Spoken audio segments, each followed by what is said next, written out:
Welcome to the New England ARES Academy's ARES Bootcamp, a guide for those just getting started in the amateur radio emergency service. In this session, we're going to learn what EMCOM is, and what ARES is, and what it does and doesn't do. We'll learn who ARES serves and look at some basic EMCOM skills. We'll also learn about personal preparedness, health and safety on the job, what good ARES community service looks like, and other opportunities to learn and build skills. Obviously, this class is not going to teach you everything you need to know to become an effective emergency communicator, but it's a good introduction. EMCOM is short for Emergency Communications. We're talking about extraordinary circumstances, like hurricanes and ice storms, not day-to-day emergencies. Our role begins when a disaster causes regular communication systems to fail, and we're asked for help by the affected agencies. ARES is the Amateur Radio Emergency Service, a public service program of ARRL, a National Association for Amateur Radio. Its volunteers provide a variety of EMCOM services. ARES groups exist in all 50 states and U.S. territories and possessions, but not in every county or city. ARES's primary role is providing backup communications to public agencies and non-government organizations during disasters, when regular systems fail or become overloaded. Most of our support consists of delivering short, tactical verbal messages, and more complex written, form-based messages between agency sites.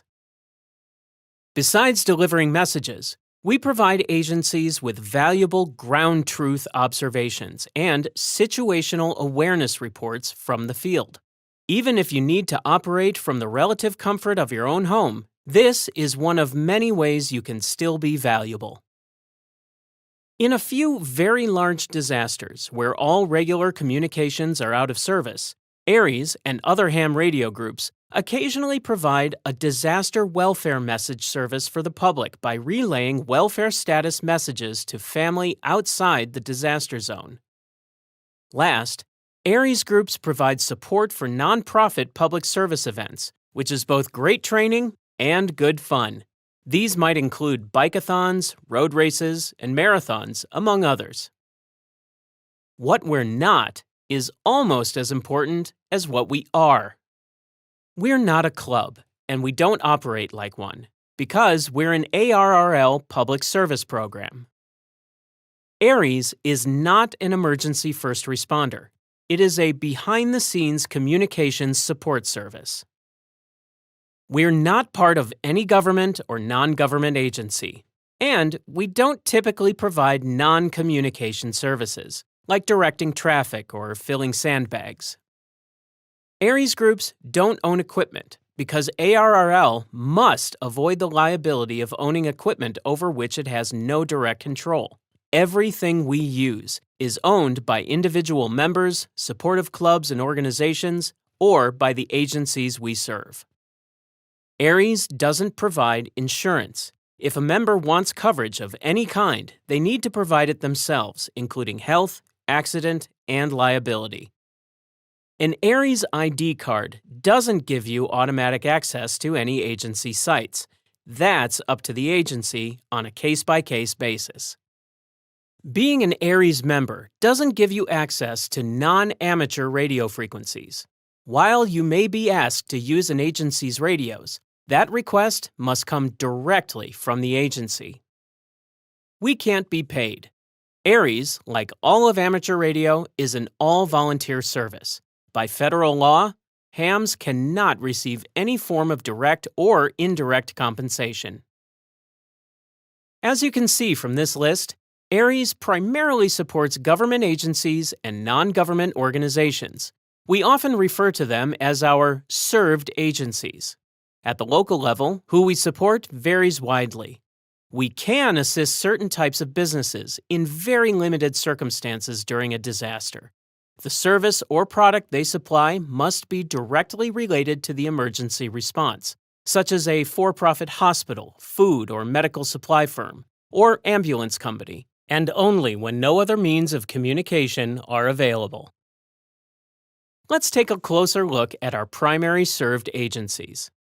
State, county, and local emergency management agencies are often our primary clients as part of the communications portion of their Emergency Support Function Plan, commonly known as ESF2. Emergency management may also ask us to support other agencies. The National Weather Service's Skywarn program is our primary federal client. Other than the National Weather Service, we seldom provide support for federal agencies, including FEMA. The Red Cross is our primary NGO, although there may be others where you live. We may provide local operational communications and a link to their national headquarters and regional offices when needed. Since missions and agency relationships vary widely from area to area, you should talk with your group's emergency coordinator to learn more. Let's take a look at how ARES is organized. This simplified graphic gives you an idea of how the basic ARES section structure looks. The United States is divided into 71 ARRL sections, each of which coordinates the ARES program in their area. Each state has one or more sections, depending on its size and population. For instance, California has 5 sections and Massachusetts has 2. Most smaller states have only 1. Districts are used only in the largest sections, so your section may not have them, and of course, there will be many more ARES groups than are shown here. The local ARES group serves a county or county-sized area, and sometimes just a single large city. ARES operations are led by its various coordinators. At the section level, there is a small staff led by an appointed section emergency coordinator and their assistants.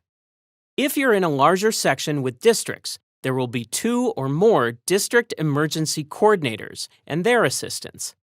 The people with the most responsibility for actual field operations are the ARES group's emergency coordinators, or ECs, and their assistants. Assistants at all levels may have specific assignments, such as operations management, net management, administrative support, or agency liaison. Assistants should also be able to stand in for a coordinator in their absence.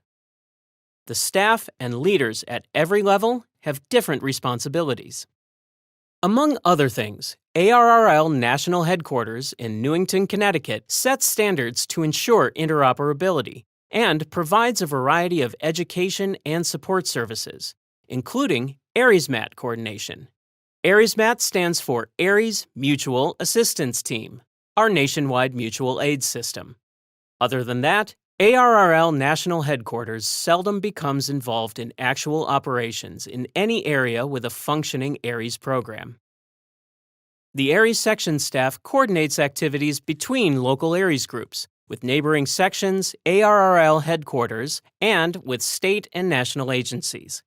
If your section is further divided into districts, their role will be to coordinate operations in their region and interface with the section-level coordinators. The heart of ARES operations is at the group level. It's the local ARES groups that provide nearly all direct communication support for the agencies we serve. The group is where most members will participate. How does ARES actually provide communication services to our communities? ARES organizes its mission by using coordinated, simple, written operations plans. These exist at the group, district, and section levels, designed mostly to guide how we function and communicate during an actual event. They set out the network design, frequencies used, mode choices, and other details everyone needs to be efficient and effective. Messages are routed over both voice and digital text networks, locally on VHF, and on several high-frequency bands for wider areas and longer distances. We'll look at these in more depth shortly.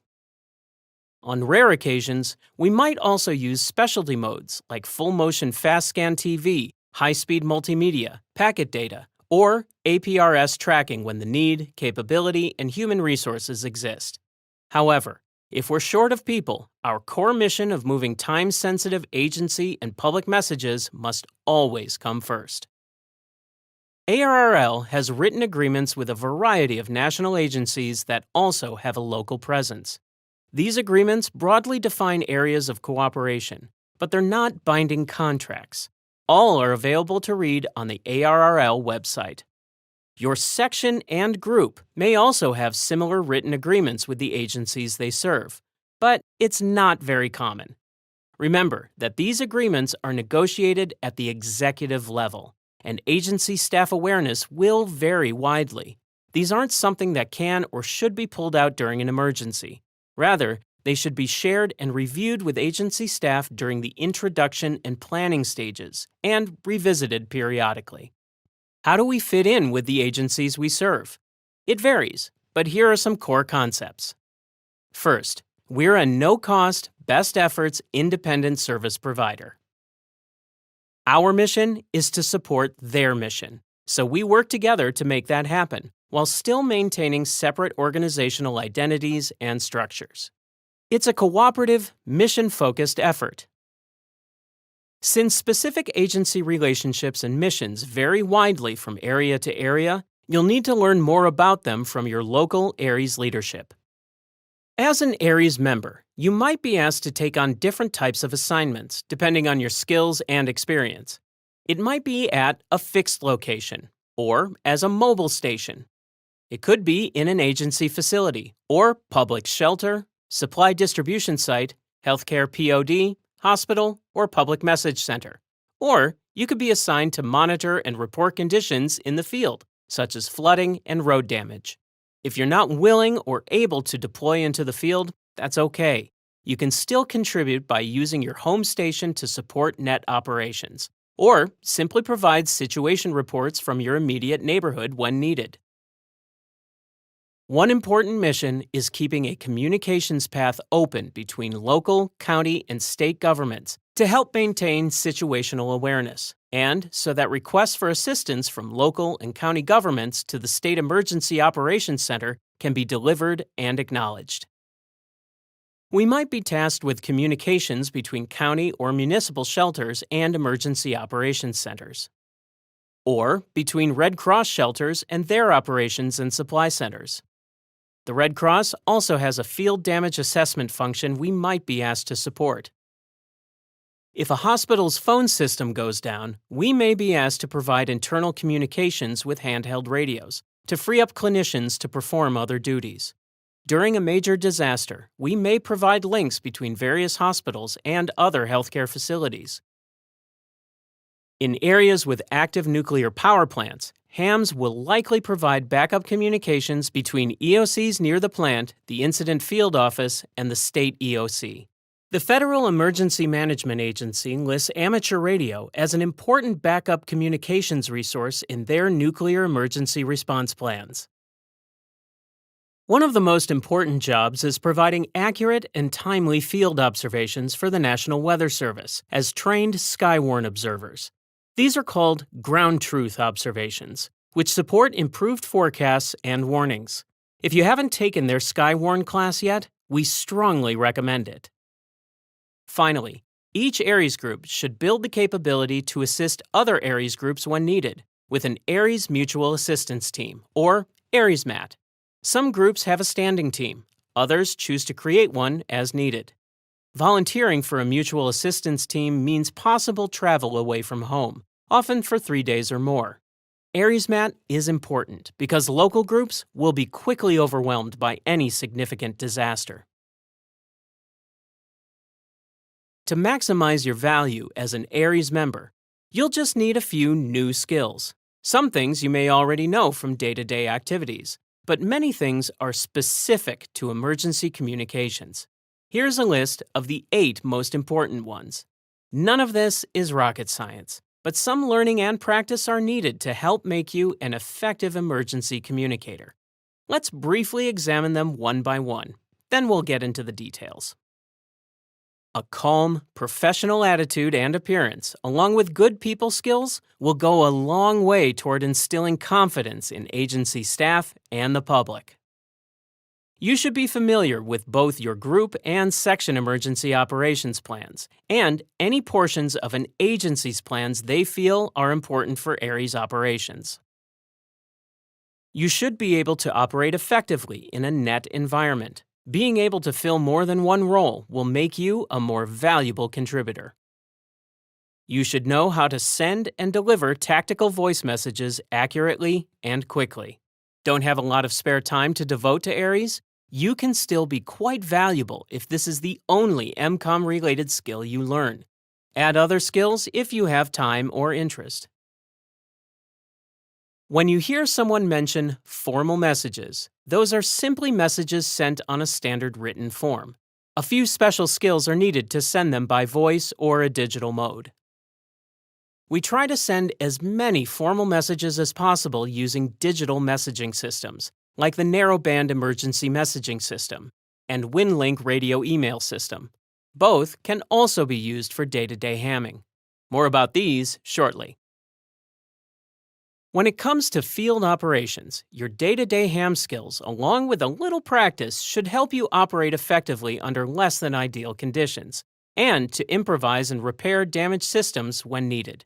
It's actually one of the things that makes hams most valuable. What if an agency asks us to do something else? ARES' primary purpose is to provide backup radio communications. However, there are a few limited circumstances where you might be asked to perform additional tasks. In general, any job that requires radio communication qualifies. It could be driving a radio-dispatched vehicle delivering shelter supplies, or working with a damage assessment team in the field. The caveat is that it helps to be qualified to do that job as well, which may mean getting additional training or mentoring from the agency itself. We may also be asked to use an agency's radio system, again with additional training, since their on-air procedures will be different from ours. Are we limited to using only radio? No! Just remember, our job is getting messages through quickly and accurately. So, if there's a faster or better way, use it. Fax machines, telephone, email, cellular text, and even physical delivery with what we jokingly call sneakernet are all viable options. Let's get into some details of how we handle both verbal and written messages. According to ARRL's research, approximately 95% of all disaster-related ARES messages are handled tactically, making this the single most important skill you can have. Fortunately, it is also one of the easiest to learn. We use this technique to deliver short, simple, verbal messages to someone at or near the radio. Tactical voice messages are never relayed from station to station. They are for immediate delivery only. The two most critical aspects of our message handling service are speed and accuracy. If messages don't arrive when they're needed, or if a message isn't delivered exactly as it was given to us, we've failed. Speed is the easy one. Accuracy? That takes a bit more effort. When it comes to accuracy, we have a mantra. Never change the message. Just don't. When you put a message into your own words, it's called paraphrasing. However, this almost always subtly changes the meaning, so don't do it. To make sure you get the message right, read it back to the person giving it to you, whether on the air or in person. If you need help remembering the message exactly, jot it down on paper. Just don't change the message. To learn more on this subject, watch the Tactical Voice Messaging program here on the New England ARES YouTube channel. There are some messages that can't be sent via tactical voice. They need to be sent on a written form. Formal messages are required anytime the message will need to be relayed, or if delivery will be delayed. They're also the best choice for long lists, or complex words and terms, like medications. Hams have used the special 25-word radiogram message form for nearly 100 years, and it still serves its purpose quite well. It's important to learn the long-proven standard procedures for filling out, sending, and receiving formal messages that preserve accuracy and efficiency. There's an entire New England ARES Academy video on this subject if you want to learn more. Another common message form is the larger ICS 213 general message form that was designed for hand delivery within the incident command system. but has been adopted by many agencies for all uses. Hams have created a hybrid form for verbal transmission over radio, shown here.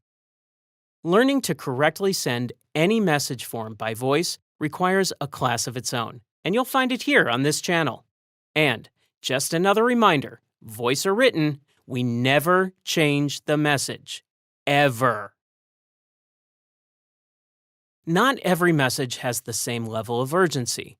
For instance, a requisition for shelter supplies isn't nearly as important as reporting an imminent dam failure. We have a system for classifying messages called precedence, used for both verbal and written messages. This is the ARRL message precedence system. The lowest level is routine and is used for day-to-day written messages, such as birthday greetings or ARRL field reports. It is not generally used during a disaster. A type of precedence used only during disasters is called welfare. This is for written messages from members of the public inside a disaster area, sent to family and friends to let them know they're okay. Welfare messages are seldom sent into a disaster area due to the difficulty in locating people. Most agency-related messages sent during a disaster are given a priority precedence. But if they are related to immediate danger to life or property that requires sending first responders, they're given an emergency precedence. On written forms, we abbreviate routine messages as R, welfare as W, and priority as P. But emergency is always spelled out. Tactical voice messages are almost always priority or emergency, and the entire precedence is always spoken. You must keep a log of each formal message you send, receive, or relay to allow message tracking when needed. Some of this information can be recorded directly in the radiogram if you've used that form. You should also keep a record of any important tactical voice messages when possible. It's not always easy to do. The log should contain the message number, time, and date, and the stations received from and sent to. For verbal messages, you can also briefly describe the message's content. Let's say you have a message form ready to send. How do we do that? In most cases, we have two options. We can send it by reading it slowly out loud while someone copies it down at the receiving or relaying station, or we can send it digitally so it can be printed out. Digital systems are absolutely the best way to send any message form, using one of the many standard form templates built into the narrowband emergency messaging system and WinLink Express radio email software. It takes most of the labor out of sending and receiving messages, and greatly improves both speed and accuracy. Watch the live recorded NB-EMS and WinLink workshops on this channel to learn how to set up and use these very effective communication tools that can also be used for day-to-day ham radio fun. Moving messages between two locations requires structure to avoid chaos. We use nets, short for networks. A radio net is simply a group of stations gathered on one frequency for a common purpose. When that purpose is moving messages, we call it a traffic net. There are two net operating styles, non-directed and directed. Here's a fun graphic to illustrate how a non-directed net functions. This style works great if the net isn't very busy. Each of the net's members in our example is ready to either send or receive a message. If any station has a message to send, they simply call the station they need to send it to and pass the message. But when things get busy, someone needs to keep order, so we use a directed net. The traffic cop in the middle of our diagram is the Net Control Station, or NCS. This is the person that directs the net. Here's how it functions. If I have a message for the hospital, I'll call the NCS and tell them the destination and precedence of the message. The NCS would then direct me to call a station at or near the hospital directly, and might also tell us to move to a different frequency to pass the message, and then return to the net once we're done. If there's no one on the net that can deliver the message at that moment, they keep track of messages waiting to be passed in order of their precedence until someone becomes available. This graphic illustrates how individual nets at different levels in a section are interconnected. For simplicity, district nets are not shown, but the same concept applies. Each light green circle is a different net. In the center, you'll see the higher level section net. This is almost always an HFSSB net. Around the edge of the diagram are the group nets. Group nets generally operate on the 2-meter FM band. This example also shows connections to a major agency and a regional NTS net. In between each group net and the section net, you can see a liaison station, whose job it is to move messages between the two nets. Local messages are passed within a groups net. If a message needs to go outside the net's coverage area, it's given to a liaison station, who relays it to the next net in the system, until the message reaches a station that can deliver it. It can be slow, but when day-to-day communication systems are down, it does the job. How do you know which bands to use, and for what? It all depends on what you're doing, whether it's long range or short range, voice or digital. Obviously, technician class licensees will be restricted to VHF and higher bands, since their HF privileges are too limited. Local nets tend to start out on a still functioning VHF repeater and move to an assigned simplex frequency if the repeater goes down or gets overloaded with activity. Moving to simplex operation on a dead repeater's output frequency is a good strategy because it lets stations find the net quickly. Regional nets, like a section net, typically use one or more HF bands, such as 40, 60, or 75 meters, using NVIS propagation techniques.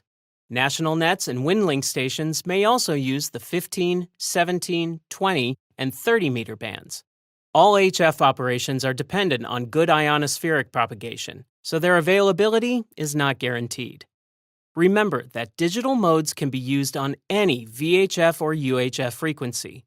On HF, however, they are restricted to specific band segments, separate from voice frequencies, except on 160 meters and the 560-meter channels where mixed use is also permitted.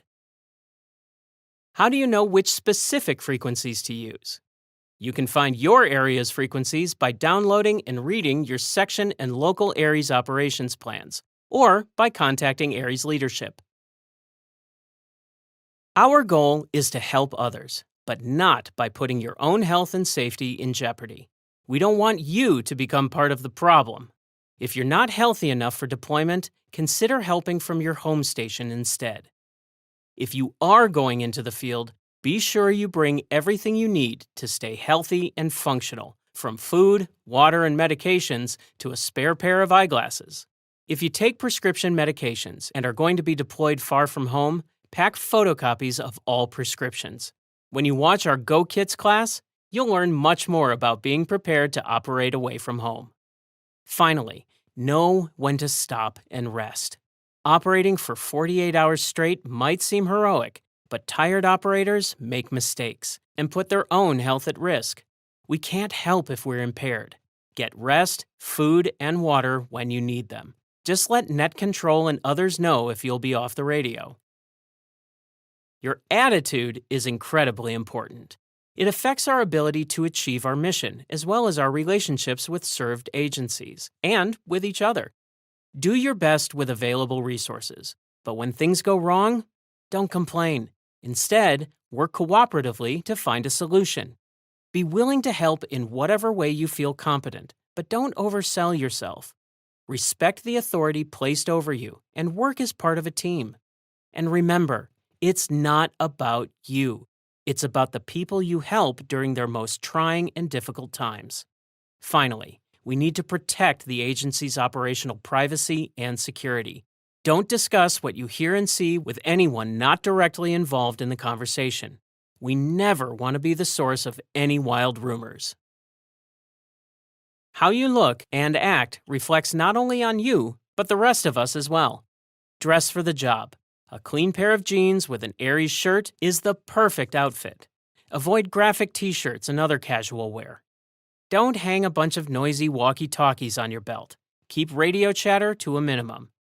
Take care of yourself. Stay as neat and clean as possible under the conditions. Remain calm and be professional. Stay focused on what's important. If you see things going wrong with the agency's efforts, push aside any urge to step in. Our role is to work cooperatively with agency staff to solve communications problems, and that's all. If the press or anyone else wants comments from you on the agency's work, politely refer them to the most senior available person on the agency staff, or to their public information officer, if one exists. When things get slow on the radio, it's tempting to want to talk about all the wonders of our hobby, but this is really not the time or place. Everyone needs to stay focused on getting their jobs done. While you don't need any special equipment to join ARES, it sure makes you more valuable. What you do need depends on how you plan to be of service. If you can deploy, consider your likely assignments when choosing how to build a Go kit. The brief list on this slide gives you the basic idea. But for more information, watch our New England ARES Academy Go Kit video classes here on YouTube, and check with your EC and other members for their suggestions. If leaving your home during a disaster isn't an option, home-based VHF and HF capabilities can be a real asset to ARES operations. If you can add digital modes and harden your power source and antennas, even better. When we're not responding to a disaster, which is fortunately most of the time, we keep our skills sharp and serve the public by providing communications for nonprofit public service events, such as bike-a-thons and walk-a-thons. Some of these efforts are organized by radio clubs, others by local ARES groups. Either way, it's great practice for emergency net operations in the field. Here's a list of some great ways to learn and grow your EmComm skills. There are lots of places to find educational information about ARES online, but not all of it is accurate or useful. A good place to start is ARRL's Introduction to Emergency Communications. It's a self-guided online course at arrl.org, and you can also choose to have an online mentor along for the ride. FEMA's Emergency Management Institute has an online independent study program with a wide variety of free courses. We recommend just a few for ARES members, mostly to build awareness of how many agencies operate during major events. Course number IS 100, Introduction to the Incident Command System, is probably the most important. But also, have a look at IS 500, IS 700, and anything else that seems relevant. One of the most important things you can do is read and understand your section and group operations plans. Most are posted on their websites. There's no need to memorize the plans, since they serve mostly as a guide, but it's helpful to know what's in them and where to find information when it's needed. Your local Weather Service forecast office periodically offers online and in-person Skywarn classes. These will give you the skills needed to be an effective weather spotter. The agencies and public we serve expect that ARES members will be prepared, trained, and ready to respond. Keep learning, grow your skills, and expand your capabilities, both for EmComm and your day-to-day enjoyment of the hobby. Check out the educational resources we've listed in this presentation, and watch the other videos on the New England ARES YouTube channel to become the best amateur radio public service and disaster communicator you can be. Does all this seem too much for you and your interests? As we said earlier, if you just learn the simple skills to handle tactical verbal messages, you'll already be a huge asset to ARES and the community in the event of a disaster. When we're really needed, it's important that as many hams as possible participate.